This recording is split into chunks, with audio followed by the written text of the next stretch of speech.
சிறப்புக்குரிய முருகப்பெருமானுடைய பல்வேறு வகையான விரத நாட்கள்ல ஒன்றாக விளங்கக்கூடியது வைகாசி விசாக திருநாள்.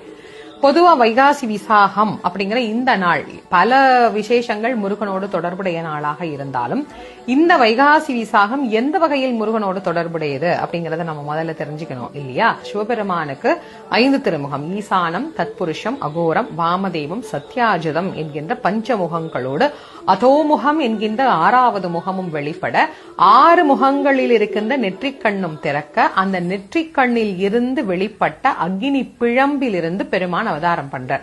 பல முறை இந்த விரதங்களை பத்தி சொல்லும் போதே சொல்லி இருக்கிறேன். பசி தாங்க கூடியவர்கள், உடல் ஆரோக்கியமாக இருப்பவர்கள் விரதம் இருங்க அப்படின்னு.